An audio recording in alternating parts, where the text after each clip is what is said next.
Good morning, ladies and gentlemen. And today, for our first session at the IEC, a very special guest with us this morning, the Chief Minister of Chhattisgarh, Mr. Bhupesh Baghel.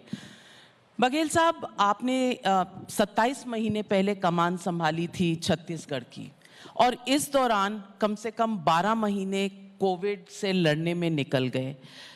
इन 27 महीनों में आपका experience क्या रहा है in terms of economic development in the state of Chhattisgarh?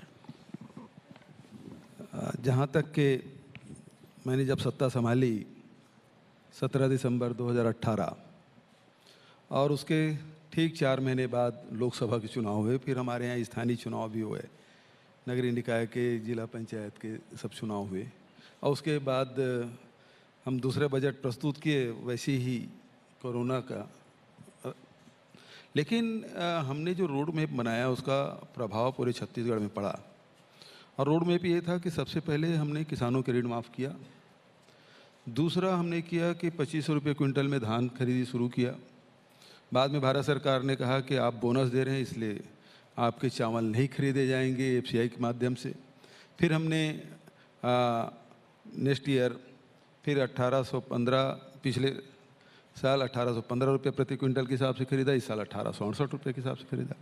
और फिर किसानों से के आर्थिक स्थिति बनी रहे इसलिए इनपुट सपोर्ट प्राइस हमने दिया 10,000 रुपये प्रति एकड़ का।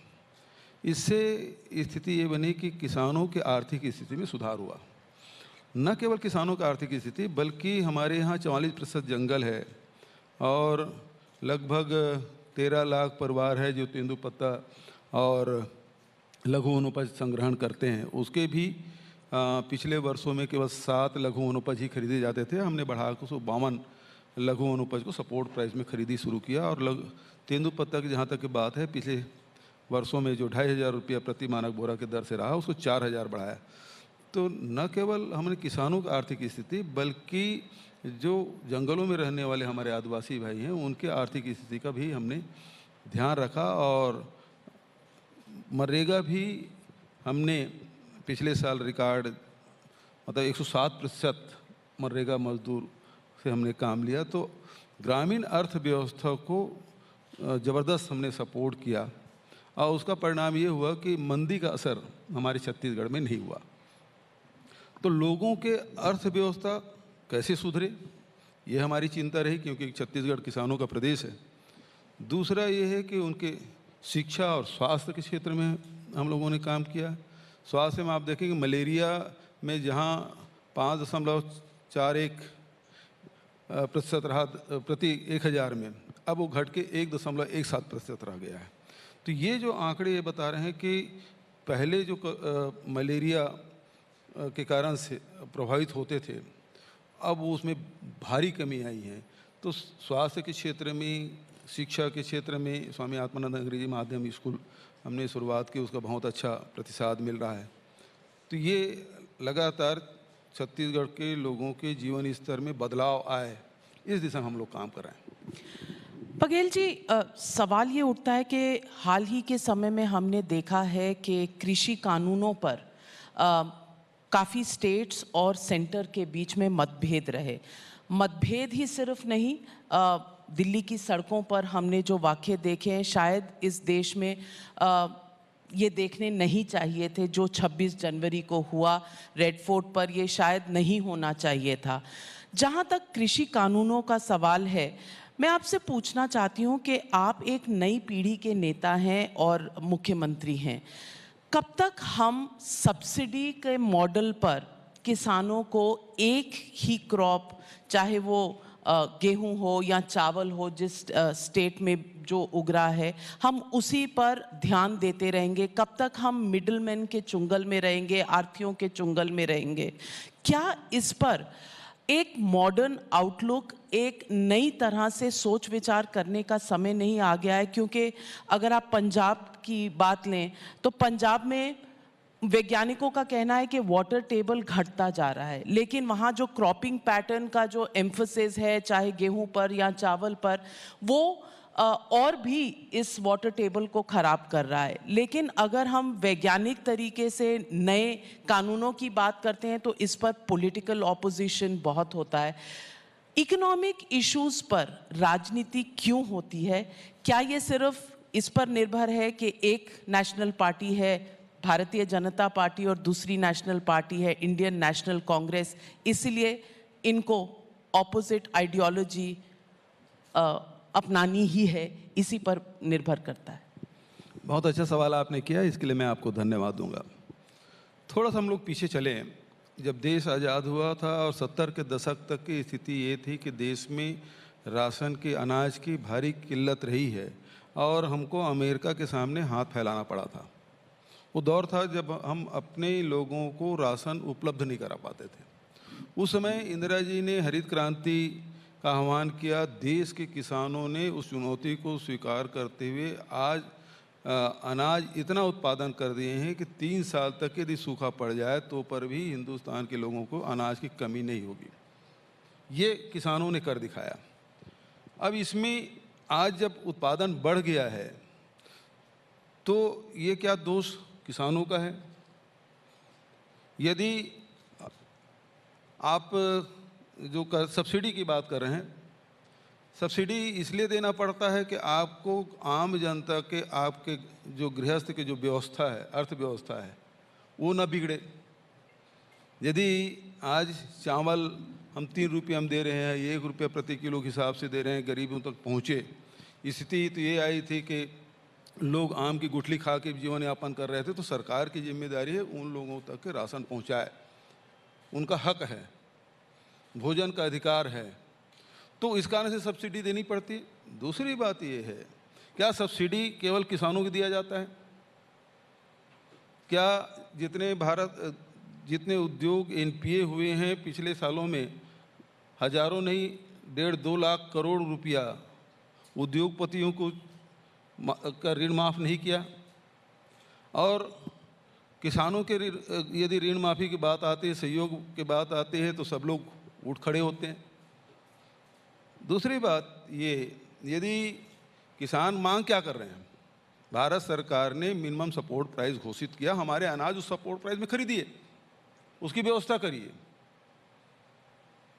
ये किसान ही एक ऐसा वर्ग है जो अपने उत्पाद का रेट तय नहीं करता।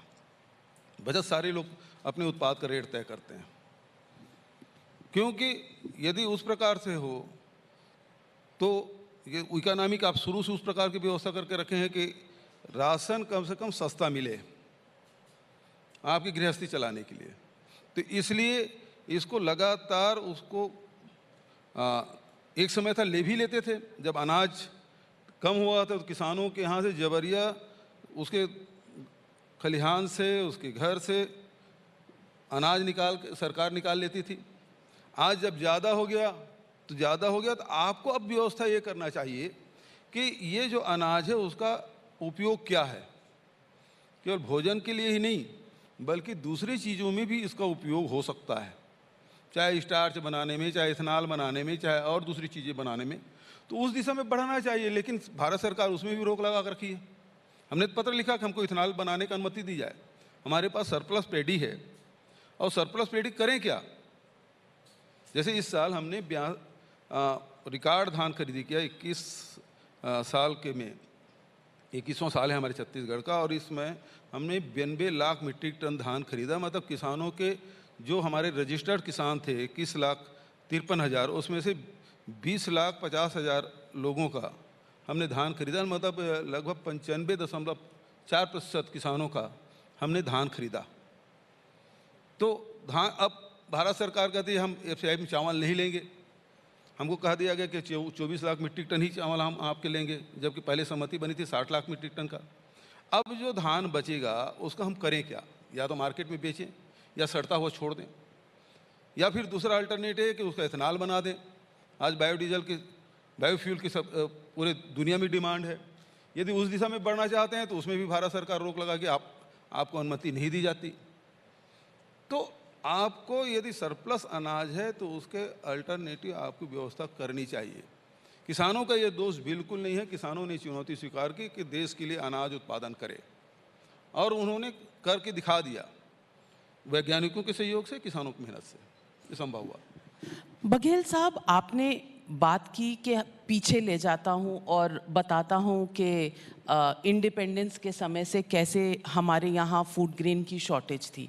मैं आपसे ये कह रही हूं कि हमने पीछे का दौर देखा है, उससे बहुत कुछ सीखा है और उससे बहुत आगे बढ़े भी हैं, और ये एक्सपीरियंस एक दौर के लिए शायद हमारे लिए बहुत ज़रूरी था। लेकिन अब हमें आगे देखने की ज़रूरत है। आज के दौर में कॉस्ट ऑफ स्टोरेज एक इम्पॉर्टेंट मुद्दा है जिसे हमें देखना पड़ेगा। आपने स्वयं ही कहा कि जो धान है वो सरप्लस है, तो हम धान क्यों उगाएं, कुछ और क्यों ना उगाएं?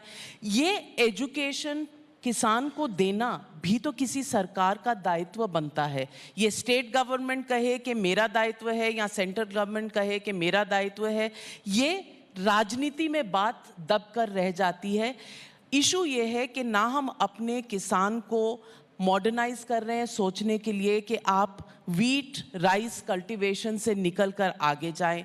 दूसरी बात, ये जो किसान के जो नए लॉज थे, ये जो नए कृषि के लॉज थे, ये उन्हें एक फ्रीडम देता, वो अपने आप एक्सपेरिमेंट करके सीखते। जो मिनिमम सपोर्ट प्राइस है उसकी गारंटी भी सरकार ने कहा कि वो दे रही है। आप कहते हैं कि लिखित में दीजिए, लॉ में इंक्लूड कीजिए, पहले भी कभी लॉ में इंक्लूड नहीं हुआ। स्टोरेज के मामले में हमारे यहाँ गोडाउन्स की कमी है, और गोडाउन्स में आपने देखा होगा, कम से कम मैंने अपने जर्नलिस्टिक जीवन में पंजाब हरियाणा के गोडाउन्स में धान सड़ता हुआ देखा है, उसको चूहों को खाते हुए देखा है, और वो ह्यूमन कंजम्पशन स्टैंडर्ड पर नहीं आते। ये सब हमने देखा हुआ है, लेकिन हम अपनी गलतियों से सीखते क्यों नहीं?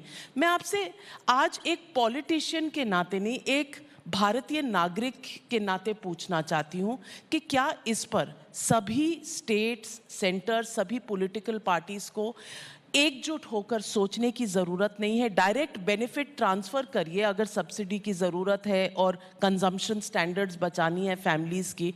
हमें मिडलमैन की ज़रूरत क्यों है? पहली बात तो ये है कि हम किसी कमरे में बैठ के किसी राज्य में क्या उत्पादन होगा ये तय नहीं कर सकते। दूसरी बात ये है कि चाहे छत्तीसगढ़ हो, चाहे उड़ीसा हो, बंगाल हो, आसाम हो, इन राज्यों में जहाँ हैवी रेनफॉल होता है, आप बरसात में धान के अलावा क्या ले सकते हैं? महाराष्ट्र है या कर्नाटक है जहाँ पानी कम गिरता है, या राजस्थान में जहाँ पानी कम गिर रहा हो, वहाँ आप यदि दूसरे फसल के बारे में सोचेंगे तो संभव है। लेकिन आप उड़ीसा छत्तीसगढ़ में नहीं सोचते। छत्तीसगढ़ में दोनों मानसून आते हैं। आपके मुंबई की भी मानसून हमारे छत्तीसगढ़ में आता है, उड़ीसा के बंगाल की खाड़ी में जो थोड़ा सा भी हलचल हो तो छत्तीसगढ़ में पानी गिर जाता है। तो हम बरसात में दूसरा फसल ले ही नहीं सकते। और दूसरी बात यह है कि हमारे यहाँ 44% जंगल है। अब वहाँ आप बांध नहीं बना सकते, आप नहर नहीं खोद सकते, सिंचाई की कोई साधन नहीं है, तो आप कौन सा फसल ले सकते हैं? आपको पर्यावरण भी सुधारना है। हम यदि कहें हिंदुस्तान के 8 से 10% ऑक्सीजन हम देते हैं छत्तीसगढ़ से, लेकिन हमारे जंगल में रहने वालों को क्या मिलता है उसके अगेंस्ट में? क्योंकि वहाँ न बिजली जा सकती है, न बांध बना सकते हैं, न सिंचाई की व्यवस्था करते हैं, तो बरसात में जो पानी गिरता है उसी से फसल लेते हैं। तो आज स्थिति ये है, जिन राज्यों में दूसरे फसल लिए जा सकते हैं उन राज्यों में यदि आप धान ले रहे हैं तो उसे रोका जा सकता है। लेकिन छत्तीसगढ़, उड़ीसा, बंगाल, आसाम में आप क्या कर सकते हैं? आप जो ऊपरी आसाम है वहाँ तो चाय बागान है, लेकिन लोअर आसाम है जहाँ ब्रह्मपुत्र के नीचे जहाँ फ्लड आता है, तो फ्लड में आप कौन सा फसल ले सकते हैं धान के अलावा, और उसके कैसे रोक सकते हैं? दूसरी बात, बार बार जब बात आ रही है ये किसी कानून के बारे में जो बात आप कह रही हैं, तो आखिर किसानों ने तो मांगा नहीं था ये कानून लागू करो। दूसरी बात यह है कि जहाँ मंडी नहीं है वहाँ कौन सा रेट ज़्यादा हो गया? बिहार ने 2006 में बंद कर दिया था मंडी एक्ट, लेकिन आज बिहार में 700 से लेकर 1200 तक के धान बेच रहे हैं, और हमारे छत्तीसगढ़ में हमने सोसाइटी के माध्यम से खरीदना शुरू किया था। हमारे यहाँ समर्थन मूल्य में खरीदी हो रही है, 1868 रुपये हमने खरीदा। तो किसान यही मांग रहे हैं कि हमको समर्थन मूल्य हमारी खरीद की जाए। वो गलत नहीं कर रहे हैं। आप यदि उसके उत्पादन को देखें, अच्छा, किसान यदि किसानी ना करे तो सरकार बताए वो क्या करे, दूसरा काम क्या है वो बता दे। आप किसानी भी नहीं करने देंगे और उसका रेट भी ना दें तो आखिर किसान करेगा क्या। और आज भी 60% हिंदुस्तानी कृषि पे निर्भर है। हमारा जो इकोनॉमी किस प्रकार से है, अर्थव्यवस्था इस प्रकार से है, जिसके पास रोजगार नहीं है वो सब किसानों से जुड़े हुए, कृषि से जुड़े हुए हैं। और 60% लोग हैं। यदि 60% लोगों को संभालना है और कोई बहुत ज़्यादा राशि की ज़रूरत नहीं है, इससे हमने छत्तीसगढ़ में उसको कर दिखाया। आज पूरे हिंदुस्तान के किसी राज्य से तुलना कर लीजिए, वहाँ के लोगों के, आप यहाँ बहुत सारे लोग बैठे हैं, इन 2 वर्षों में सबसे ज़्यादा यदि ट्रैक्टर बिका है तो छत्तीसगढ़ में बिका है, सबसे ज़्यादा मोटरसाइकिल बिका है तो छत्तीसगढ़ में बिका है, सबसे ज़्यादा कारें बिकी है तो छत्तीसगढ़ में बिकी है। क्यों? क्योंकि हमने किसानों का अर्थव्यवस्था को हमने सुदृढ़ किया। यही बात राहुल जी कहते हैं कि जो आम लोग हैं उसके जेब में पैसा डालने का काम करो। जो अर्थशास्त्री दुनिया के वो भी कहते हैं कि आम लोगों की जेब में पैसा डालो, और वो काम छत्तीसगढ़ सरकार कर रही है कि आम लोगों के, किसानों के 20 लाख किसानों के खाते में हमने डाला, 20 लाख परिवार हो गया। 13 लाख हमारे तेंदुपत्ता संग्राहक हैं, उसके हमने डाला। इस साल पूरे देश के 72.5% लघु वनोपज खरीद के हम सबसे ऊपर में हैं। लघु वनोपज भी खरीदें, उसका वैल्यू एडिशन भी कर रहे हैं। तो उन लोगों के जेब में पैसा गया तो वहाँ के बाजार में भी रौनक है। चाहे आप जेम ज्वेलरी में चल दीजिए, सराफा बाजार भी कहिए, रियल इस्टेट में कहिए, छत्तीसगढ़ में आप रजिस्ट्री निकाल के देख लीजिए, अन्य वर्षों की तुलना में हमारे छत्तीसगढ़ में 1.5 गुना ज़्यादा रजिस्ट्रियाँ हुई है रियल इस्टेट में। उसी प्रकार से चाहे टेक्सटाइल में चल दीजिए, किसी फील्ड में चल दीजिए आप। तो यदि हिंदुस्तान के इकोनॉमिक्स को सुधारना है तो आम जनता के जेब में पैसा डालना पड़ेगा। चंद लोगों की जेब में पैसा डालने से हिंदुस्तान की इकोनॉमी नहीं सुधरने वाली है। न व्यापार संभलने वाला है, न उद्योग चलने वाला है। यदि उद्योग चलाना चाहते हैं तो आखिर उद्योग के उत्पाद का जो सामान है वो जाएगा कहाँ? ग्राहक के पास। ग्राहक की जेब में पैसा नहीं है, पैसा नहीं है तो खरीदेगा कौन? तो सबसे ज़रूरी ये है, यदि आपको व्यापार चलाना है तो ग्राहक के जेब में पैसा होना चाहिए। अब जब बाजार चलेगा, व्यापार चलेगा तो उद्योग भी चलेगा। उद्योग भाई उत्पादन कर लेंगे, रखेंगे कहाँ? कौन खरीदेगा? इसलिए ज़रूरी है कि ग्रामीण अर्थव्यवस्था को आप मजबूत करिए। इसका जीता जागता उदाहरण हमारा छत्तीसगढ़ है। जो पार्टी लाइसेंस राज जिसने शुरू किया था इंदिरा गांधी जी के दौर में, आज वो कह रही है कि आम आदमी के जेब में पैसा जाए और कुछ लोगों की मदद सिर्फ ना हो, सबकी मदद हो। तो ये कांग्रेस में एक बड़ा बदलाव आया है। और आपने असम की बात की छत्तीसगढ़ के साथ, और असम की बात आजकल आप बहुत दिल से करते हैं क्योंकि प्रभारी हैं आप असम के लिए इस चुनाव के दौर में। ऑब्जर्वर, जिस तरह से आप असम को अपने अंदर ले चुके हैं तो ऐसा लगता है कि छत्तीसगढ़ और असम दोनों आप ही के स्टेट हैं। तो मैं आपसे पूछना चाहूँगी, इस चुनाव के दौर में आपने राहुल जी की बात की। राहुल जी के अगर आइडियाज़ इतने अच्छे हैं और आपको सक्सेस मिला है छत्तीसगढ़ में, तो बाकी देश में राहुल जी के आइडियाज़ को इतनी जल्दी लोग एक्सेप्ट क्यों नहीं कर रहे हैं? कांग्रेस की जो ज़मीन पर एक उनका जो अस्तित्व था वो मिटता क्यों चला जा रहा है?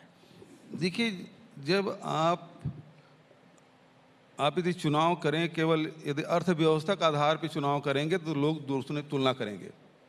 आप एक तरफ अर्थव्यवस्था की बात कर रहे हैं, दूसरी तरफ भावनात्मक बात कर रहे हैं। आप सर्जिकल स्ट्राइक की बात कर रहे हैं तो भावनात्मक देशभक्ति की बात आ गई। उस समय अर्थव्यवस्था की बात नहीं हुई। और जो राहुल जी ने जो न्याय की बात कही है, हमने लागू किया और उसका रिजल्ट दिखाई दे रहा है। तो ये देर सवेर पूरे देश के लोगों को उस दिशा में चलना पड़ेगा। आखिर महात्मा गांधी के भी जो ग्राम स्वराज्य है क्या, स्वावलंबन क्या है, कि हम इसी दिशा में बढ़े। जब तक कि हम स्वावलंबी नहीं बनेंगे, आर्थिक रूप से मजबूत नहीं बनेंगे, देश का अर्थव्यवस्था सुधरना नहीं है। तो इसलिए हमारे विचार है, चिंतन है, उसके केंद्र में व्यक्ति होना चाहिए, परिवार होना चाहिए। जब तक कि उसको हम ध्यान में रख के हम अपने रणनीति नहीं बनाएंगे, नीतियाँ नहीं बनाएंगे, कार्यक्रम नहीं देंगे, आप अर्थव्यवस्था आपका फेल होते जाएगा। तो आप कह रहे हैं कि भाजपा के लिए लोग इसलिए वोट देते हैं क्योंकि भावनात्मक होता है और डेवलपमेंट अर्थव्यवस्था के मामले में मोदी सरकार कुछ कर नहीं पाई है? बिल्कुल ही नहीं। आप 2019 के चुनाव में देख लीजिए, किसी ने नोटबंदी के आधार पे एक बार भी वोट मांगा? जीएसटी के आधार पे एक बार भी वोट मांगा? या अभी आसाम में, बंगाल में या 5 राज्यों में चुनाव हो रहे हैं, वहां लॉकडाउन के आधार पे उन्होंने वोट मांगा? आप उस आधार पे वोट नहीं मांगते, आप वोट मांगते हो किसी और कारण से, भावनात्मक कारणों से। तो आप समझते हैं कि जनता जो वोट देती है वो इसके बीच में डिफरेंस नहीं कर पाती, जनता बेवकूफ बन जाती है हर बार? जनता तो सब कुछ है, उसको बेवकूफ कैसे कर सकते हैं आप? तो फिर अगर जनता वोट देती है, सवाल इस बात का है, जो दिखता है वही बिकता है। आप जो बताएंगे वही तो देखेंगे। टीवी में आप जो चीज दिखाएंगे वही तो लोग देखेंगे। वो जो देखना चाहते हैं आप दिखाते हैं क्या? आप दिखाना चाहते हैं वो देखते हैं। फर्क और ये है। भ्रमित हो जाते हैं हैं? और भ्रमित हो जाते भाई हैं। आप लगातार किसी चीज को फीड करते रहेंगे तो वो उसी प्रकार से सोचना शुरू करता है। अच्छा, फैक्ट्स पर जाते हैं। अगर हम बिहार के चुनाव देख लें जो रिसेंटली हुए हैं, कांग्रेस पार्टी जूनियर पार्टनर थी आरजेडी की। कांग्रेस पार्टी को जितने सीटें मिली उसकी 10% भी नहीं जीत सकी। महाराष्ट्र में आप देख लीजिए, आप टेल एंडर की पार्टी हैं। उस पूरे अलायंस पार्टनरशिप में शिवसेना और एनसीपी के बीच में कांग्रेस का कोई अस्तित्व नहीं है। केरला की तरफ आ जाइए, केरला में हमेशा ये हुआ है कि एलडीएफ के बाद यूडीएफ, यूडीएफ के बाद एलडीएफ। इस बार ऐसा लग रहा है, हर ओपिनियन पोल ये कह रहा है कि पिनरी विजयन की सरकार वापस आएगी। राहुल गांधी अब वहाँ के नेता हैं, वहाँ के मेंबर ऑफ पार्लियामेंट है वायनाड के, फिर भी केरला में उनका कोई ऐसा वहाँ पर लोगों के ऊपर असर नहीं पड़ा है। तमिलनाडु में आप 41 सीट के जूनियर पार्टनर थे 2016 में, अब आप 25 सीट के जूनियर मोस्ट पार्टनर हो गए। ये फैक्ट्स हैं बघेल जी, इसको कोई जुटला नहीं सकता। नहीं, एक चीज बताइए, वहाँ तमिलनाडु में जूनियर मोस्ट है तो और किस किस का गठबंधन हुआ है? 3-4 लोगों के बीच में गठबंधन कि 2 पार्टी के बीच में गठबंधन है? नहीं, तो जूनियर मोस्ट कैसे हो गया? 3-4 पार्टियां भी हों पर अस्तित्व मतलब कांग्रेस जो एक तमिलनाडु में नेशनल केवल 2 पार्टी पार्टी। थी। ठीक है, तमिलनाडु में शुरू से वही रहा है, डीएमके या एआईडीएमके, इनके बीच रहा है। तो वहाँ कौन सा दूसरी पार्टी बड़ी पार्टी हो गई? केरला में तो शुरू से चला आ रहा है। पर इस बार तो यूडीएफ। आपको रिजल्ट पहले से मालूम हो गया? ओपिनियन पोल मैंने पहले ही कहा कि ओपिनियन पोल में आप लैग बिहाइंड कर रहे हैं। तो ओपिनियन पोल में भारतीय जनता पार्टी कहीं नहीं जीत रही 5 राज्यों में।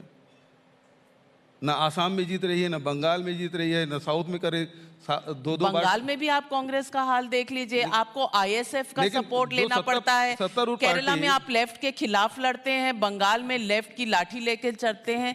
आइडियोलॉजी कहाँ गई कांग्रेस पार्टी की? कांग्रेस की आइडियोलॉजी कहीं नहीं गई है। उतार चढ़ाव आते रहते हैं और उतार चढ़ाव आएंगे। आज यदि भारतीय जनता पार्टी को सबसे बड़ी पार्टी आप मानते हैं तो पर भी आप पंजाब में किसका सपोर्ट लेते हैं, हरियाणा में किसका सपोर्ट लिए, दिल्ली में आपकी क्या स्थिति है, आप बिहार जैसे बड़े राज्य में भी आप नीतीश कुमार के सहारे आप चल रहे हैं। तो आज ये कहना कि केवल एक पार्टी सभी राज्यों में है, ये कहना गलत बात है। क्षेत्रीय दल का भी अस्तित्व है और क्षेत्रीय दलों के साथ जो बदली हुई जो राजनीति देवेगौड़ा जी वगैरह के समय जो चला, गठबंधन के बीपी सिंह और के समय जो गठबंधन को जो दौर चला है वो अभी भी चल रहा है। और कौन सा ऐसी पार्टी है जो किसी समझौता नहीं करते और लड़ती है? कांग्रेस की आप क्षेत्रीय पार्टी है? कांग्रेस क्षेत्रीय पार्टी नहीं, भारतीय जनता पार्टी क्षेत्रीय पार्टी नहीं है, ये राष्ट्रीय पार्टी है। लेकिन क्षेत्रीय पार्टियों का भी वजूद अब बहुत सारे राज्यों में हो गया है।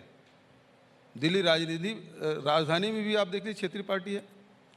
आपकी जो कमिटी है छत्तीसगढ़ की कांग्रेस की, उन्होंने एक पास किया है रेजोल्यूशन के राहुल गांधी को वापस अध्यक्ष बनना चाहिए कांग्रेस का।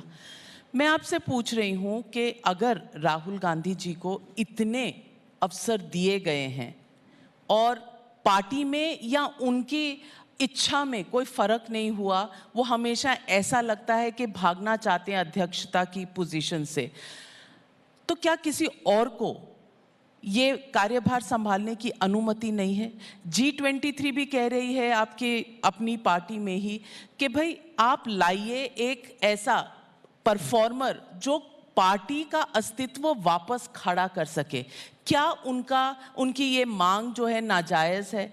क्यों घूम फिर कर पूरे कांग्रेस पार्टी के इतने टैलेंट पूल में आप जैसे नेता हैं जहां पर, वहां घूम फिर कर एक ही नाम बार बार आता है, वो है राहुल गांधी।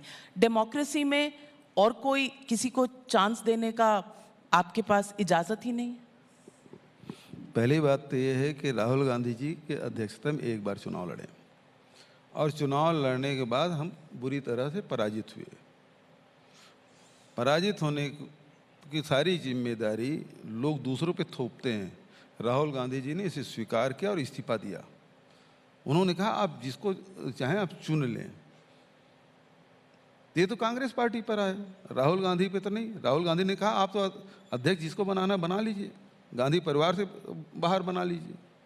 लेकिन हुआ क्या, CWC ने और सारे राज्यों ने कहा नहीं आप बने। और दूसरी बात यह है, यदि राहुल गांधी जी को अध्यक्ष बनाने का हम मांग करते हैं, उसके पीछे ठोस कारण है। आज पूरे देश में सत्ता के खिलाफ कौन बुलंद आवाज में अपनी बात करता है? भूपेश बघेल, अमरिंदर सिंह, अशोक गहलोत, कई नेता हैं जो आवाज राष्ट्रीय स्तर पर बात नहीं करता। क्यों नहीं क्यों नहीं करते? मतलब कर सकते हैं। अगर सुनिए भाई, कैनवस जितना बड़ा करना चाहें आप कर सकते हैं। मैडम एक चीज सुन लीजिए, हर व्यक्ति की अपनी स्वीकारता है और स्वीकारता कांग्रेस में केवल राहुल गांधी की है, चाहे नॉर्थ से लेके साउथ तक, ईस्ट से वेस्ट तक। मेरी स्वीकारता छत्तीसगढ़ के बाहर नहीं है। दूसरे नेता सीनियर लीडर हैं, उसकी स्वीकारता हो सकता है कुछ ज़्यादा हो, लेकिन राहुल गांधी की जो स्वीकारता है पूरे कांग्रेस में, पूरे देश भर में है। और इसलिए ये बात हो रही है। और फाइटर है, ठीक है, हारना जीतना अपनी फाइटर हैं। तो बंगाल में कल से चुनाव शुरू हो रहा है, राहुल गांधी जी का प्लेन अभी वहां लैंड ही नहीं किया एक बार भी कैंपेन करने के लिए। कहने से लैंड नहीं करेंगे ना, अपने रणनीति के हिसाब से करेंगे। नहीं तो उनकी रणनीति बंगाल के लिए कुछ है भी या नहीं? होगी वो उनसे पूछा जाए।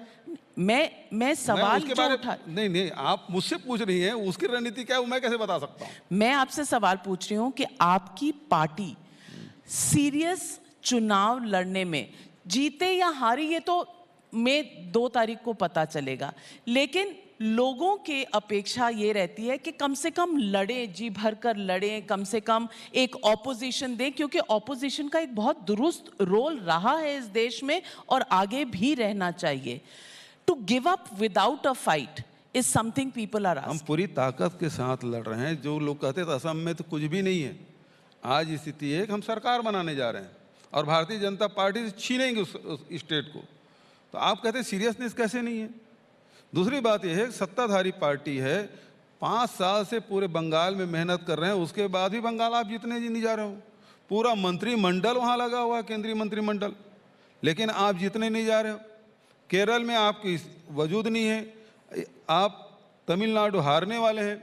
अब हो सकता है थोड़ा बहुत सीट जो केंद्र शासित राज्य है वहाँ थोड़ा पुडुचेरी, जहाँ से कांग्रेस की सरकार पुडुचेरी में कुछ मिल जाए तो बात अलग है। बचत तो मुझे 4 राज्यों में कहीं दिखाई नहीं देता। इतनी बड़ी दुनिया की सबसे लेकिन लड़ तो रही है बीजेपी जी, लड़ तो रही है, आत्मविश्वास से लड़ रही है। अच्छा, कौन लोग नहीं लड़ रहे हैं भाई? सवाल इस बात का है कि जनता किसको स्वीकार करती, किसे नहीं स्वीकार करती। प्रजातंत्र है, हम अपनी बात कहते हैं, कभी हमारी बात स्वीकार की जाती, कभी नहीं स्वीकार की जाती। इसमें न निराश होने की बात है, न दुखी होने की बात है। प्रजातंत्र में तो जनता मतदाता है, वो दाता है जिसको दे अपना वोट।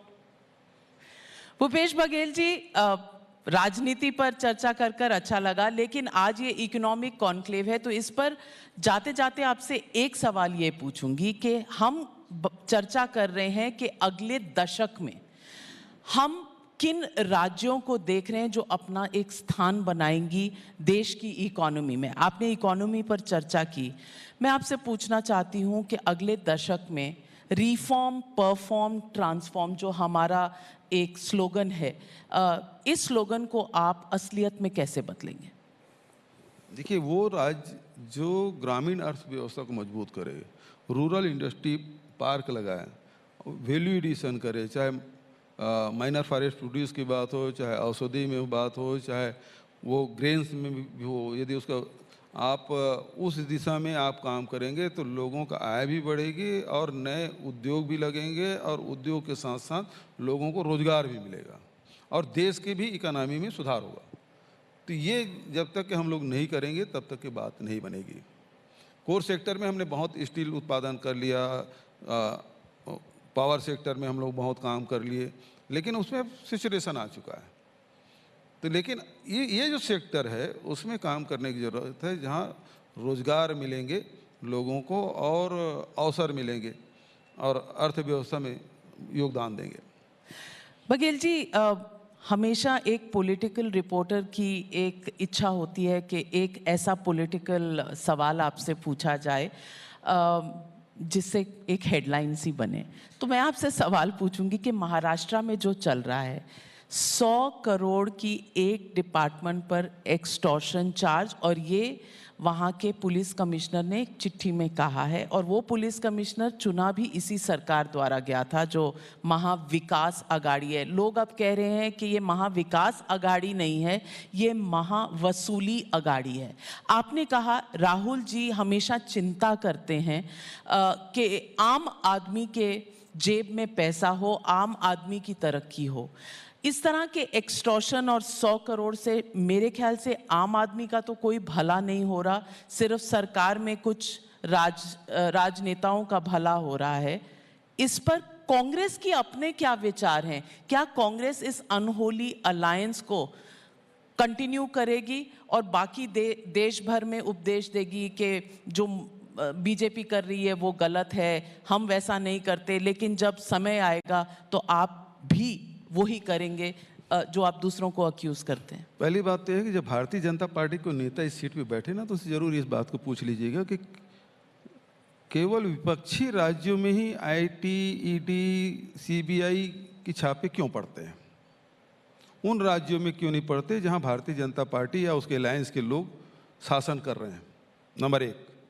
नंबर दो, जिस घटना के बारे में आप कह रहे हैं, तो ये बंदा बहुत ईमानदार लगता है, लेकिन ईमानदारी तब आई जब उसके गले तक के कानून के हाथ पहुंच रहे थे, तब उसको ईमानदारी की बात याद आई। ये घटना होगी भी, मैं नहीं कहता, मैं कोई जांच नहीं कर रहा हूँ, ना मेरे पास कोई रिपोर्ट आता है, जो मीडिया के माध्यम से जो जानकारी मिलती है उसी आधार पे कह रहा हूँ मैं। तो क्या इतने दिन तक के ये घटना हो रही थी? यदि हो भी रही थी तो चुप क्यों था? इसका मतलब उसकी मिली भगत थी, और जब आपका गला फंसने लगा था आप कहें कि गृह मंत्री का आपने चिट्ठी लिख दिया, सुप्रीम कोर्ट ने कहा आप हाई कोर्ट जाइए। जब तक ये मामले के तह तक के सब बातें नहीं आएगी तब तक के किसी मामले में कहना उचित नहीं होगा। जांच रिपोर्ट एनआईए जांच कर रही है, जांच रिपोर्ट आने दीजिए। अब इस मामले में जो 100 करोड़ वाले मामला है, अभी तो सुप्रीम कोर्ट ने रिजेक्ट किया है, हाई कोर्ट गए नहीं है, वो न्यायालय क्या आदेश देते हैं नहीं देते उसके बारे में मैं, लेकिन कार्यवाही उन अफसरों पर जरूर शुरू हो गई है जिन्होंने तथ्य सामने रखे। भूपेश बघेल जी, आप एक ग्रासरूट के नेता हैं, और ग्रासरूट में आप जानते हैं कि पब्लिक परसेप्शन जो होती है वो बहुत ज़रूरी होती है, क्योंकि आपको दिल जीतना होता है पब्लिक का। और पब्लिक इस वक्त ये कह रही है कि आज आपने कह दिया कि परमवीर सिंह जी तो इतने कहाँ से सच्चे हो गए। चुना मैंने कहा वो तो बहुत ईमानदार हैं। नहीं, तो चुना तो आप ही की सरकार ने था, तब वो सही थे, लेकिन अब लांछन लगाएंगे तो वो सही नहीं है। किसी को नहीं है अधिकारी चुनने का अधिकार नहीं। हम तो 5 साल वाले हैं, वो 35 साल वाले हैं। एक बार उनकी नियुक्ति, एक बार आईएएस बन गए, आईपीएस बन गए, तो जिंदगी में 60 साल की उम्र होते तक, रिटायरमेंट तक वो रहेंगे। हम लोग आते जाते रहते हैं, तो अधिकारी चुनने का अधिकार हमको नहीं है। जो है उसी में से काम लेना पड़ता है, चाहे सरकार चाहे कोई भी हो। लेकिन ये 100 करोड़ का जो एक्सटॉर्शन है, इस पर मुख्यमंत्री कोई एक्शन ले नहीं रहे, होम मिनिस्टर अपने स्थान पर अटल है। होम मिनिस्टर के रहते हुए क्या इसकी कोई भी तहकीकात हो सकती है? भाई जांच ही संस्थित नहीं हुई है, कोर्ट में गए हैं, कोर्ट को जो डायरेक्शन देंगे उसको तो मानना ही पड़ेगा।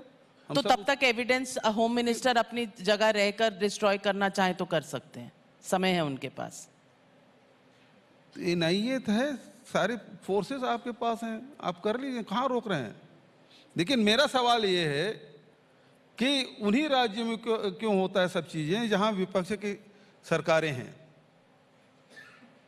सवाल ये है, चाहे आप कहें पश्चिम बंगाल कहें, केरल कहें, छत्तीसगढ़ कहें, पंजाब कहें, आपके खिलाफ खड़े हुए तो आप अड़तिया के खिलाफ भी आपने कार्रवाई कर दी,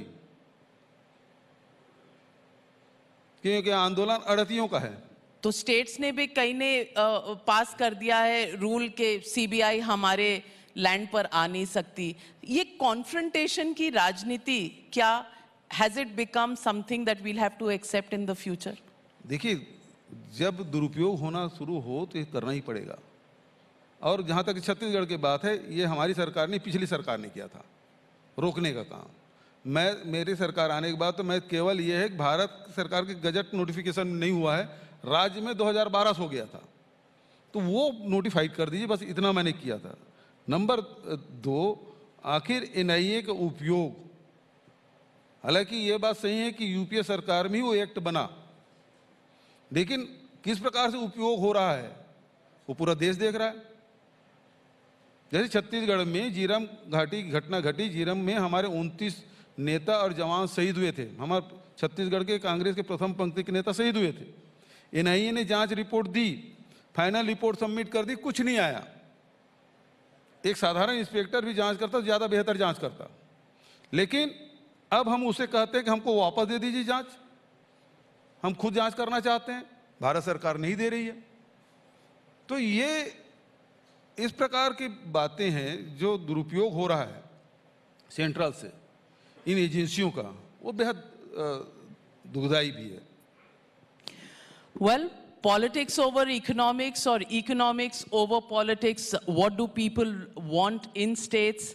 Whichever way you look at it, Chhattisgarh is the state to watch out for in the next decade, and Bhupesh Baghel is the Chief Minister to watch out for in the next decade or more. Thank you very much for joining me on the India Economic Conclave, Mr. Bhupesh Baghel. Thank you. Thank you so much, sir, and Navika, for that illuminating conversation. The year gone by may well prove to be an inflection point for